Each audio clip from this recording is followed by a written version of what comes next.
Welcome to Talking Halos. This is Derek Ciapola, my coach Jared Timms, and Nate Green.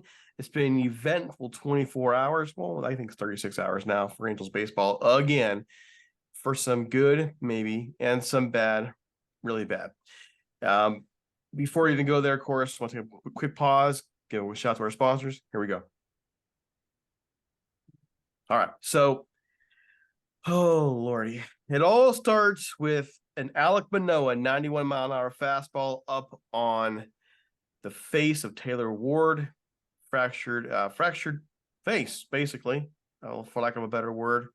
The Ward came back from Phil Nevin this morning that the eye's looking like it's going to be okay, but otherwise, yikes.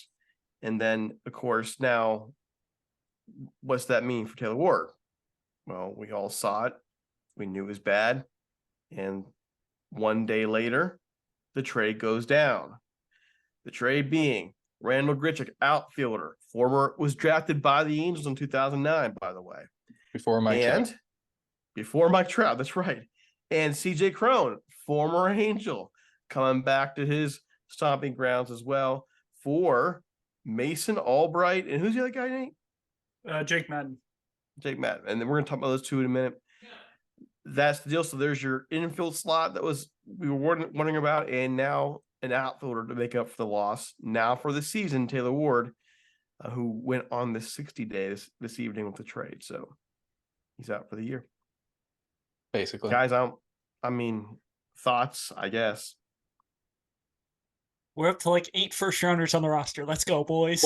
Oh no, actually, it's 9 Angels first-round picks on the 40-man right now. Had this conversation. 40 with a friend of the show. The 40-man, like 2 minutes ago. But yeah, there are 9 first-round picks by the Angels. So we can stop saying that they don't develop because they have 9 of their first-round picks on the 40-man roster right now. You got to be able to get more than just first-rounders to the bigs. But it's I know the different story, different podcast. We can take that, but it's kind of cool. No, I mean that also said only a couple of those first-rounders became stars, right? Or one of them. Trout. Wasn't the first rounder, was he? Yeah, he was. I'm a mess. Grichuk and Trout were back to back. I'm a mess tonight. It's been a long week. Yeah. Okay. That being said, there's the trade. Let's analyze it. Jared, Albright and Madden, break it down for us. I like Madden. Should I say Madden a little more than I liked Mason Albright. Angels overpaid for Albright in the 11th in Perry's first draft out of IMG. I wasn't a huge fan of an undersized lefty, which Albright is. With 89. With no velo, 89, 92, a little bit of run. He's transformed into a better pitcher. I liked what he brought to the table this year. I liked what the Angels are doing to him this year. He had this kind of big loopy curveball. He went away from that, turned it into a sweeper. Also has a slider, a little bit of a changeup. Commands the fastball decent. For me, a piece you're okay with getting rid of. I think he's an up and down possible starter. I think he's an up and down reliever. I don't think he is a difference maker. Not saying he won't be. That's just my scouting report on him. Jake Madden's the interesting guy. 6'5", 6'6", super athletic freak. Mid 90s fastball. A little bit of that run in it. Decent slider. He's got the curveball and the changeup.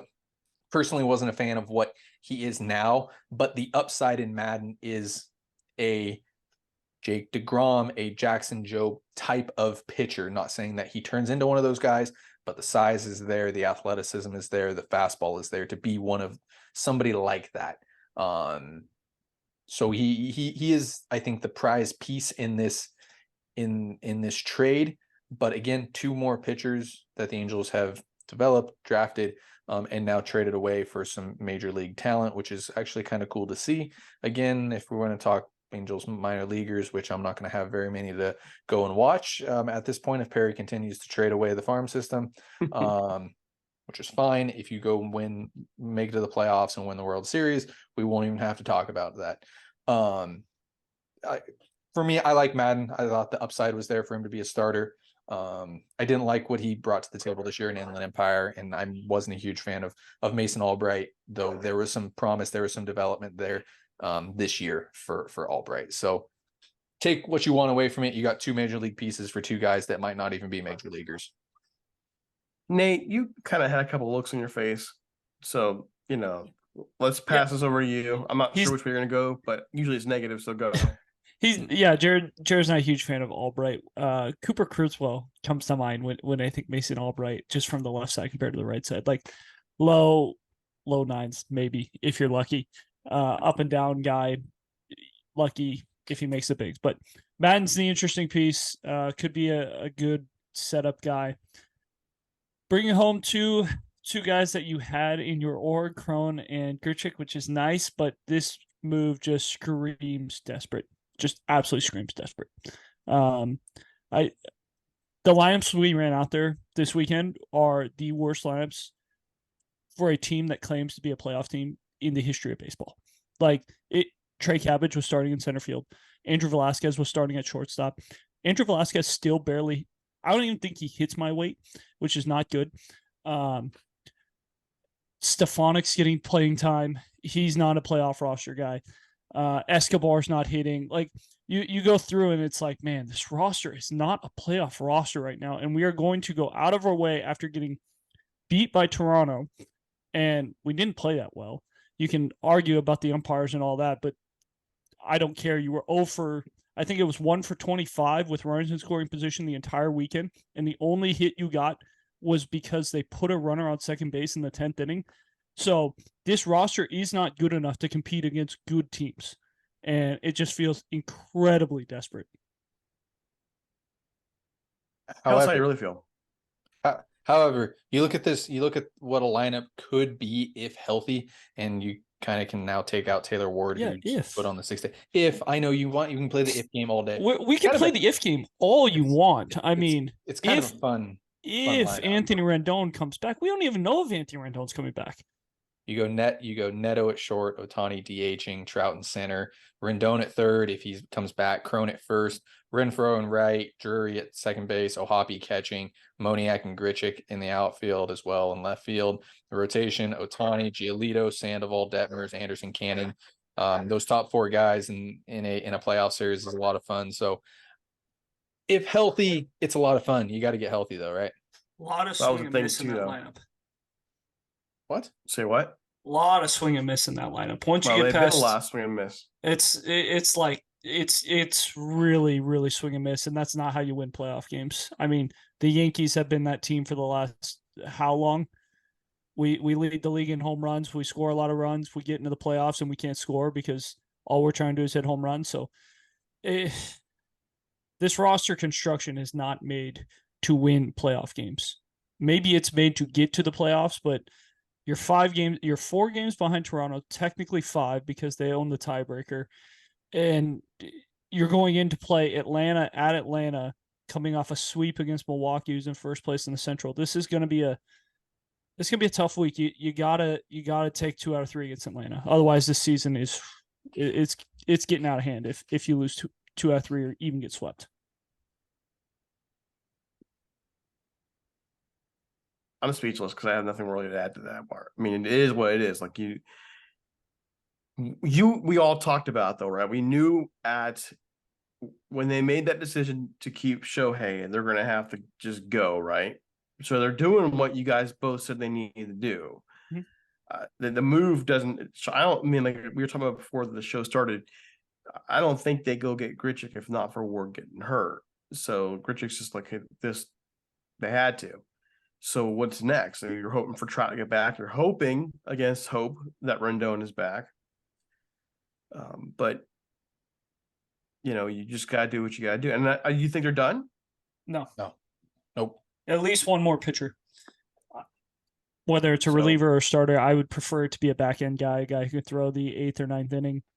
I know Estevez has been great, but we've had times where Estevez throws the 9th and then we can't run him back out there for the 10th because he's thrown too many pitches or he's thrown too many days in a row, whatever it is. Like, we need a guy who can take the ball in an late game situation, preferably a right-hander.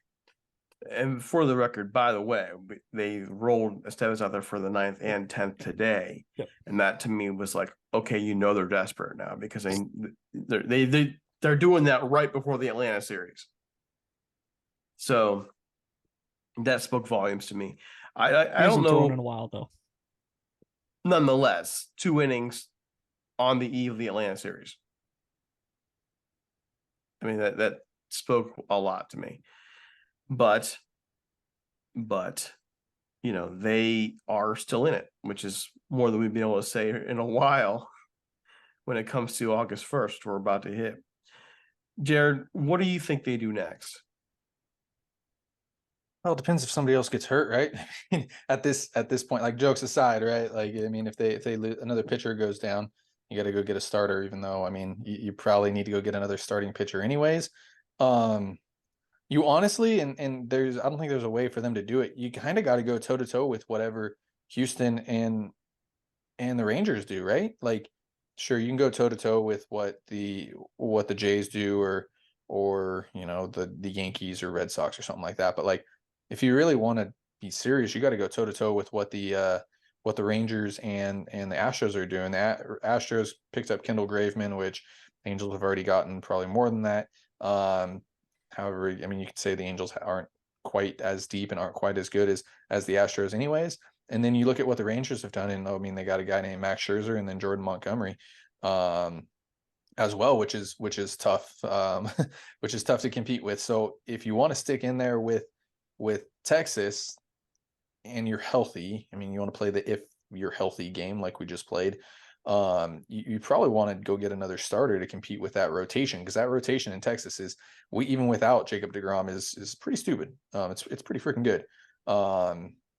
And then same thing, like if Houston is healthy and the Angels are healthy, what are you missing there? You're missing maybe some more thump in the batting order, and then probably some back end relief. So the fact that I'm bringing up the rotation, the bullpen, and the batting order, a little bit concerning there, because there's not a piece to go get out there that's going to be an impact bat. There's still, you know, maybe another pitcher or two starting wise that you could go get, and there's probably still some bullpen help that you could go get. So if you're saying you want to really, you know, compete, you first off, you need to get healthy. Second off, you're going to need to probably go get a starting pitcher. That would probably be the long-winded answer there, is you probably need to go get another starting pitcher. And then you probably need to look to make the bullpen a little bit better, because you cannot, like Nate said, continue to run out Carlos Estevez for 2 innings. Carlos Estevez and Matt Moore are really the only 2 guys right now that are trustworthy in the Angels bullpen. Yeah, Jose Soriano has been great, but as of late, Jose Soriano, you might be able to get a 7th inning out of him. Bachman and Joyce are hurt. Moore's been, you know, pretty solid, but I mean, if I have to see Aaron Loop come in another save situation, I mean, that's not a lot of fun. I'm going to let you know that's a scary situation right there. So, so you think it's fun? So looking ahead too, the series tomorrow, Griffin Canning against Charlie Morton. Morton's been, shall I say, iffy, but so is Griffin. In Atlanta, getting on the road. Sandoval against Strider on Tuesday. Over Okay, under 16 punchies in that game. Okay, yeah, Strider's gonna have a field day with our. Sorry, had to. It is. It's the truth. Okay, and then on Wednesday, take a look at the last Wednesday's Chirinos and matchup. Giolito. Yeah, now that one, it looks a little more favorable. So we'll see, but the matchups don't exactly go the Angels' way. Again, in Seattle, that also means Shohei won't play against the Braves, which I would have liked to have seen, by the way. I would have liked to have seen Shohei. They pushed the start back because of the cramps and everything. So Shohei versus Brian Wu next Thursday. That features the next 4 games at home against Seattle. Now, that said, that Seattle series becomes all the more important now as well, because that's divisional, and I know that we're focused on the wild card here, but you're only 5 out. You're only 5 out. So Seattle's right behind them. They're a wild card contender as well. That series is pretty important. That Seattle series is huge. We'll see how they do in the Atlanta series. The Atlanta could make this thing a real uphill climb. Yeah, it can break them. I mean, it can. but you never know. I mean, I was a little encouraged today to hear Trout talk about during the broadcast how he's gonna find out where he's at in Atlanta, taking some swings. Hope we can't count on Randal, right? I mean, he's played 45 games in his Angel career, something like that. It's a crazy number like that. Can't count on him, but there is supposedly help on the way. Drury's back soon. There is hope, right? We can't count on Velasquez's bat. Which one? Oh So- man. Yeah, it was a rough lineup this weekend, and you can't get one hit with runners in scoring position and expect to beat a playoff team. It's just not how it works. I think that's kind of the overall feeling. Like we're 3 RBIs. I feel doing this podcast a bit down. Like I'm not trying to be negative. I don't even think Nate's trying to be negative. Just from my perspective, it's like it was rough to watch this. It's more frustration. Yeah, but they're in it, and when they're in it, you're hoping for better. But man, all those strikeouts, it's rough to watch. We scored 1 run against Alek Manoah, and Alek Manoah has been the single worst pitcher in the major leagues this year. 1 run. Dude was carving us until he hit Ward in the face. And then bases were loaded. I wouldn't say carving. I think he had 7 or 8 punchies and 4 and what was it? No, he didn't. He had like 5. Like 5. 6 punchies and 4 and a third. I mean, compared to what Barrios did today. Jared, you're quiet here. You're kind of listening to this going on. Do you have something hopeful?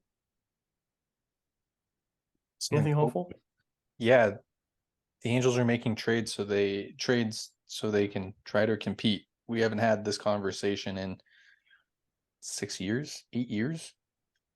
It's been a long time since Angels have even tried to make a push for the playoffs. Not stood pat either. Tried to make a push for the playoffs, and they're in a spot right now. Do we agree with it? If the Angels win the World Series, I agree with it. If the Angels don't win the World Series, I'm sure we'll be talking about it all off season. So they don't even make the playoffs. Yeah, you got to make the playoffs. Like you got to that's healthy. the biggest thing. You got to make the playoffs.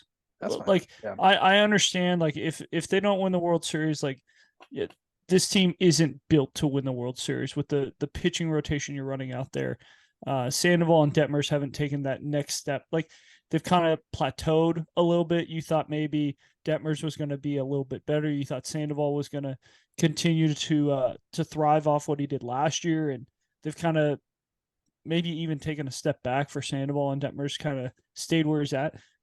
This roster is not good enough to win the World Series. Obviously, the World Series, it's you get in there, anything can happen. You get a little luck. Anything happens. Ball bounces the right way. Anything can happen. But this roster needs to make the postseason for anything the Angels have done from July 28th on to matter. Yeah, there you go. Guys, I mean, I honestly have nothing further to say tonight. I think this is where we need to be. Again, sorry for the dour mood. I gotta be honest. Don't feel awful for Taylor Ward. If you're watching it go down, I mean that kind of not what you want. Mess with you a little bit. Watching them lose 2 out of 3 in Toronto. Just this whole series this week was a mess. But if they can do something in Atlanta, things will feel a little bit different. So, any closing thoughts? Take one in Atlanta. Like that, take one in Atlanta and then move on to the Mariners, where you've played decently well, against the Mariners. Say decently well this year against the Mariners, and hopefully you don't have to face Luis Castillo, and you kind of move on from there. You'll have to face Logan Gilbert or Bryson Miller or somebody like that as well. But they've hit the Mariners okay. Yeah, no, they played well against the Mariners. So, like I said, take one. Don't hit Castillo. Just don't get swept against Atlanta. Keep it close. Keep it to a 5-6 game. 6 games back in the wild card, 5-6 games back in the West. Go into Seattle, handle your business in Seattle, go sweep Seattle, go take 3 or 4 in Seattle, and then continue to get healthy, right? Can get Drury back. Hoppy should be hopefully coming back relatively soon as well. Trout's around the corner, hopefully, I don't know about Rendon where he is, but you hope Rendon might come back at some point this year. Zach Neto, hopefully the back, doesn't stiffen up, because I would love to have seen Neto and his twin Bo Bichette play in the same series there. So yeah, get healthy, Joyce, Bachman, I mean, you can name off everybody, Joe Adele, work on getting healthy. That's the number one thing right now. Work on getting healthy. And you never know what happens, right? But take one in Atlanta, worry about your interdivisional series, and then see where it takes you from there. See if you can get hot against some teams that are above 500. They One will other get bright spot Castillo. too. What? They will get Castillo on Friday night. That's fun. I think they've hit Castillo pretty well too. Like, Castillo's a good No. pitcher, but you don't think so? I think they've hit Castillo No. decently well. Maybe I've No, seen because maybe I've that's seen usually Castillo. I've seen Castillo pitch in spring training, and I've seen him pitch in Seattle this year, and I saw him get lit up both times. He gave up 9 runs in spring training, so maybe I'm just thinking about that. He was good today. Yeah, I've seen him twice this year in 2 different locations, which is bizarre, but he's gotten lit up twice, so it's kind of weird. I'm pretty sure the Angels lost 11-2 the game that Castillo started. Yeah, he pitched well this year against them. That was that one loss early in the season where, like, wow, the Angels actually, that was their first real loss of the year. It felt like Jose against Suarez Luis made that Castillo. start.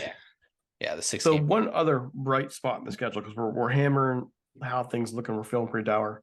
One last thing before we go. There is a bright spot in the schedule, and they do have like every Thursday off for the next month. So there is time to rest in between here. They're in the middle of that a big drag where they didn't get any days off. Well, they have coming in now a month basically where they'll have at least one off day a week, bargain doubleheader.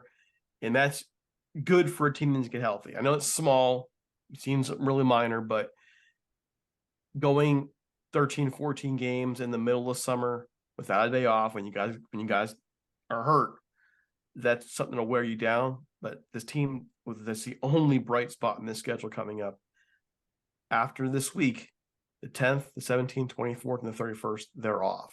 So they'll find some time is coming. Hopefully they're not out of it by then.